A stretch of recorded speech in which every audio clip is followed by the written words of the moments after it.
natin yung anniversary. Kasi po, noong 1988 po, narinyo ako, September 17, 1988. Bang may hinahanap ba ako? Para bang hindi pa rin ako nabusog sa mga material blessings. So, may hinahanap po ako talaga.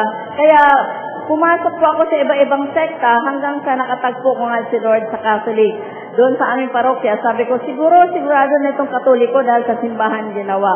Yun po nag-start. Ngayon, dinalag po ako ng Panginoon sa Lord's Flock. No? Nilipat ako ni Lord mula sa aming parokya, nilipat ako sa Lord's Flock. Hanggang sa, doon na po, unti-unti, nung una talagang pagkatagpo ko kay Lord, 1988, doon ko na-realize na tayo pala mga Katoliko, maraming hindi pa alam. Ang buhay ko noon kasi, puro simba lang. Minsan, hindi pa ako nagsisimba ng husto talaga.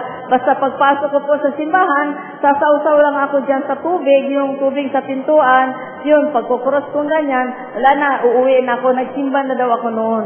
Pero nung nag-attend po ako ng Life in the Spirit seminar, talaga pong, sabi ko, ang dami pala akong pagkukulang. Akala ko napakabanal ko na noon. Kasi galing din naman ako sa Catholic school, no? Graduate ang Catholic school, pero hindi ko masyadong natutunan yun. Siguro absent ako noon, nung tinuro. Kaya taga Children of Light, ituro nyo to, ha? Kasi yun po ang purpose, bakit tayo natin tinayo ang Children of Light. Para yung mga bata na mamold sila ng Christian ang values, no? So, yun po, nung nalipat ako sa Lord's Flock, nagpa-chapter tayo ng Lord's Flock. Before pa tayo mag-chapter ng Lord's Flock, isa lang po kaming cell group, parang isang cell group sa isang kumpanya ng Makeries Insurance. Ano lang po kami nag-start noon, less than 10. Isang cell group lang po kami. Tapos hanggang sa bawat matanggap sa kumpanya, kasi di ba, ang Makeries nag-umpisa lang ng 2, hanggang naging 6, hanggang naging 8, hanggang dumami na almost 100 plus ng employees. Nag-start lang ng gano'n na habang lumalaki ang Makeries, lumalaki na rin ang prayer group. Kaya hanggang nagpa-register tayo sa Lord's Flock na bilang Escolta chapter. Kasi ang office natin dati, nasa Escolta pa yun. No? At noong 1994, no, nagpa-register tayo sa Federation of Trans-Parochial Communities. Ito po ay association ng mga charismatic, mga walang parokya. Ngayon, sa bagong patakaran ng ating simbahan, na kung saan kang diocese, doon ka dapat ilalagay. Plus, nagkaroon po tayo ng isang association, isang samahan sa atin kung saan tayo pong isa sa namumuno, no? Ang ating president is si Brother King, no? Siya po ang presidente ng UCRC. Yun po ay United Communities of Renewed Catholic. Samahan po ito ng mga charismatic na nahihirapan lumago, nahihirapan na mag-akay ng maraming kaluluwa. Kasi isa po talaga sa intention natin ay makaakay po ng maraming kaluluwa sa pamamagitan po ng Christ on the Block. At mabuti na rin po ang Soldiers of Christ, tinuro sa atin ang Christ on the Block. So kung meron po sa inyo mga communities na alaman ninyo na maliit pa lang sila, na hirap sila lumago, no? I-introduce natin ang Christ on the Block sa pamamagitan nating community. Ngayon po, sa ating community, no, tayong lahat ng mga nag-Life in the Spirit seminar, tayo ay nasa lumang buhay, bagong buhay na po natin ngayon. Tayo taga-Children of Light, ang naging Bible verse natin ay Ephesians chapter 5 verse 8, no? Kung babasahin ko po yung Ephesians chapter 5 verse 8, sabi po dito, "There was a time when you were in darkness, but now you are light in the Lord. Then live as children of light." Yun, palakpakan natin yung salita ng Diyos. Dati po tayo, mga hindi pa po renewed, no? Nasa dilim tayo. Ngayon, nakita na natin ang liwanag, no? Yung mga nakapag-elesis na, kahit hindi sa Children of Light, nakita na po natin ang liwanag. At sikapin po natin maging mamuhay na si liwanag, no? Naalala niyo pag mag-elesis tayo, yung huli nating ceremony, yung kandila. Di ba, binabasa natin yung Matthew chapter 5, verse 13, na tayo asin at ilaw ng sanlibutan. Tunay na maging asinawa tayo at ilaw ng sanlibutan. No, palagi ko binabanggit ko yan kahit saang hayo. Matthew 6:33, seek ye first the kingdom of God, and all these things will be added unto you. Inaawit po natin yan sa misa, di ba? There's nothing impossible with our God. Amen? Kasi, naaring isip natin, hindi maganda yung nangyayari, pero everything works for our own good. Talagang lahat ng ginawa ng ating Panginoon ay para sa kabutihan natin.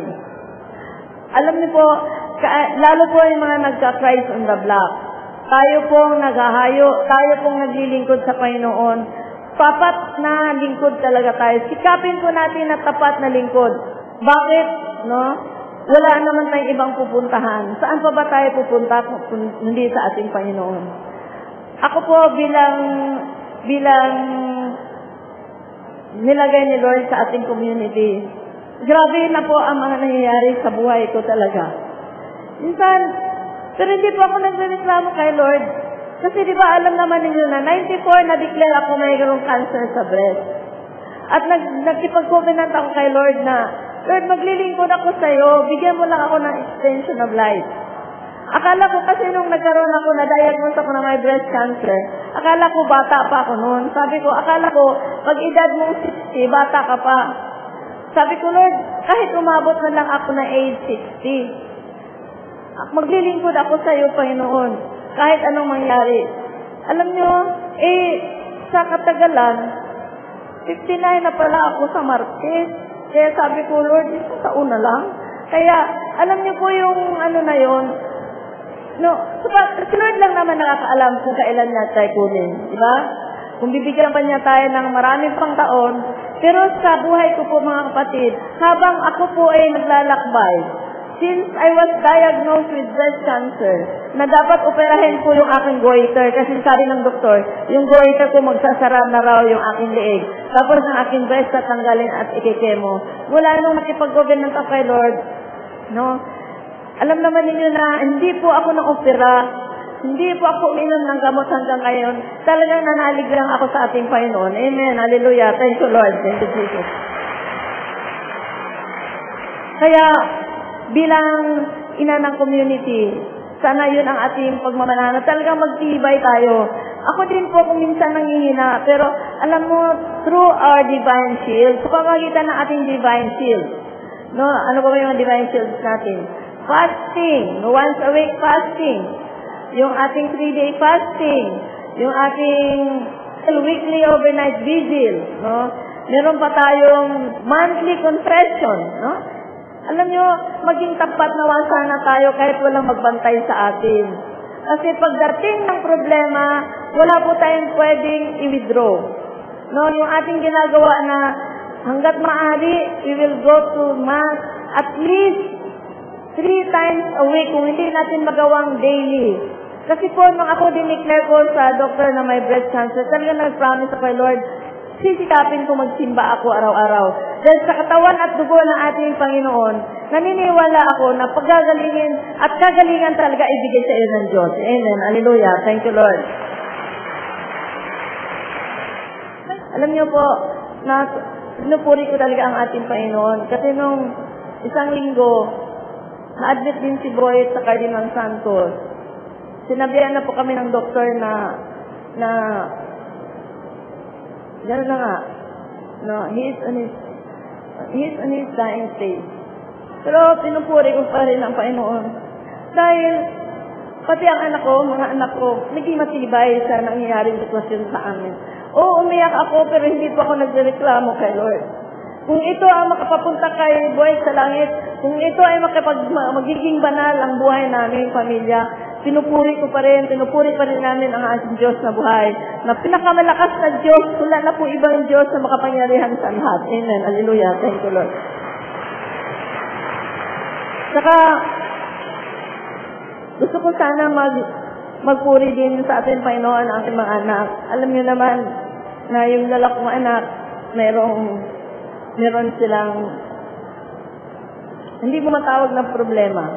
Ito po para sa akin po, this is an opportunity for us to grow in our spirituality. At naniniwala ako, pag nalampasan natin to, Children of Light will grow.